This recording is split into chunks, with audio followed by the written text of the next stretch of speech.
Bonsoir, mesdames et messieurs et mesdemoiselles, j'espère que vous allez bien. C'est vrai, nous passons toute la journée ensemble et j'ai bien le devoir de vous informer. C'est dans ce cadre d'information que je vais vous annoncer la malheureuse nouvelle. Vous savez, il y a juste quelques jours, je vous ai prévenu que quand la Russie décide d'attaquer une ville ou que quand elle décide de prendre une localité, il n'y a rien qui en face qui peut l'arrêter. Ouais. En fait, ce que les Occidentaux appellent nœud logistique très important, militairement très important, stratégiquement très important, qui est l'emblématique ville de Pokrovsk, qui reste désormais l'objectif principal de la Russie dans cette localité de l'oblast de Donetsk. La Russie, je dois vous informer qu'elle est à quelques 9 ou 8 kilomètres dorénavant de cette ville. Avant, c'était à 20, c'était à 30. Et puis, ils ont commencé les opérations, petit à petit, se sont rapprochés. Mesdames et messieurs, malheureusement, les Otaniens n'ont pas la capacité de freiner la Russie sur ce terrain. Et la ville de Pokrovsk, malheureusement, va tomber comme toutes les autres villes. Le groupement Centre, c'est ce même groupement qui a pris, je crois bien hier, la ville ukrainienne qu'on appelle New York. C'est ce même groupement qui vient de prendre encore un autre village, près d'une autre localité que le même groupement a pris. Donc, ce nouveau village s'appelle Gelan. Gelan est à quelques 8 à 9 kilomètres de la ville de Pokrovsk. Et on dit que le ministère de la Défense russe nous apprend que c'est suite à des activités, à des opérations actives que le village est tombé. Le village est tombé parce qu'il n'y a personne pour défendre. Le village est tombé parce que les gens fuient. Le village est tombé parce que ceux qui sont censés défendre n'ont pas les moyens. Le village est tombé parce que ceux qui sont censés être là pour défendre les gens sont en sous-effectif. Le village est tombé parce que ceux qui sont en face sont plus forts. Ce sont les mots qu'il faut ajouter là-dessus. Parce que nous sommes en train d'assister à quelque chose qui n'a jamais existé en Ukraine. C'est que chaque jour, les villages tombent, les localités tombent. Avant, ça prenait du temps. Il y avait de la résistance. Mais maintenant, chaque jour, il y a une nouvelle localité qui tombe. Il y a un nouveau village qui tombe. Mais on se dit, mais qu'est-ce qui se passe?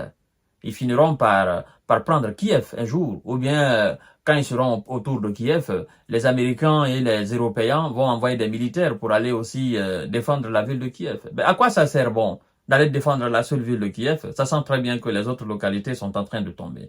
C'est maintenant qu'il faut aider les Ukrainiens. Sinon, ça ne servira absolument à rien. Si toutes les autres localités tombent, toutes les villes ukrainiennes tombent, et puis on envoie des troupes pour défendre la ville de Kiev, ça ne représentera rien, parce que les missiles viendront de tous les côtés, et les hommes de Vlado vont encercler la ville de Kiev, mesdames et messieurs.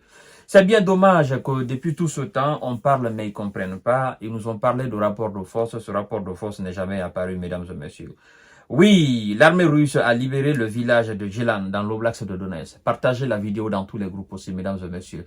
Likez la vidéo, mais aussi, vous pouvez interagir dans les commentaires. Si vous n'avez pas grand-chose à dire, dites tout simplement « J-Visionnaire, comment allez-vous » Voilà, ou J-Visionnaire, salut, et puis vous passez.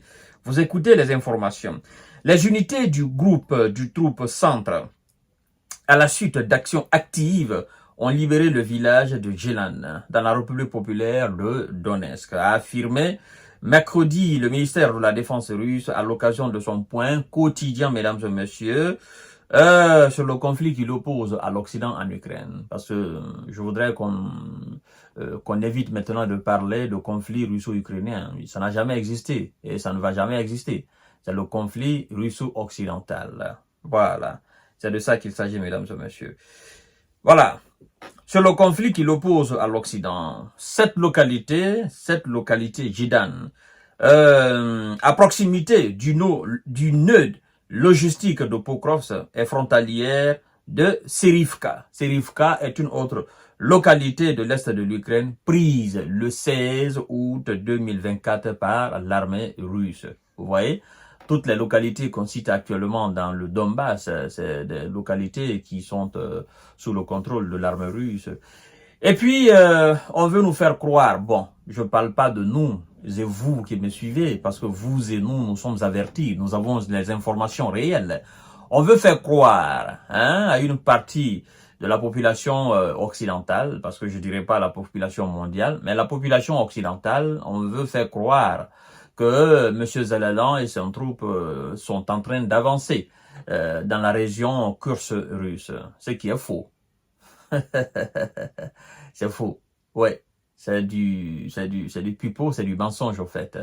C'est des inepties, mesdames et messieurs. Les gars n'avancent pas. Les gars sont aujourd'hui cherchés avec des lunettes nocturnes. Les gars sont cherchés avec des satellites. On les cherche aujourd'hui activement.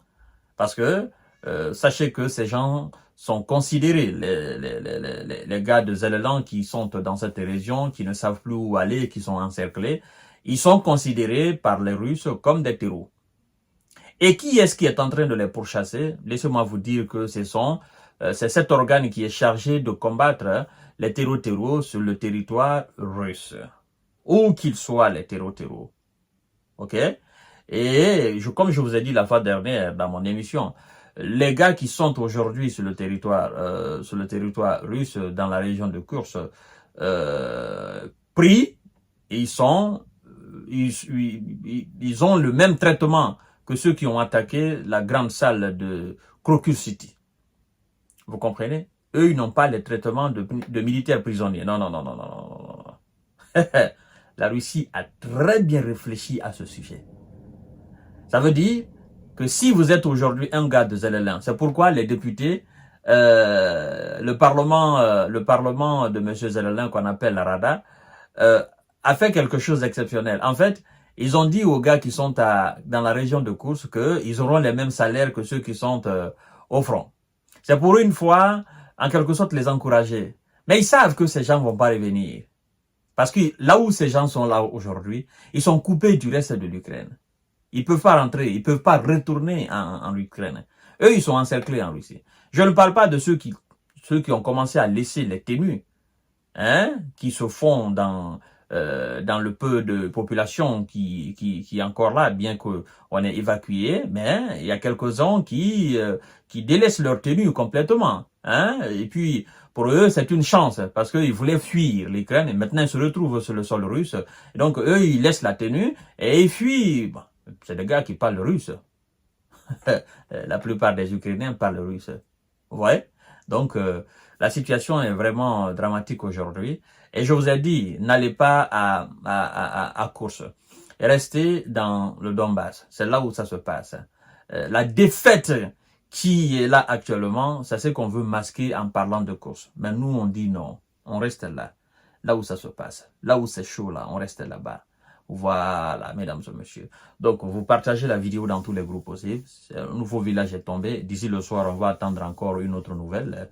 Partagez la vidéo dans tous les groupes possibles. À tout à l'heure pour notre série d'informations de décortiquage. Surtout, restez concentrés.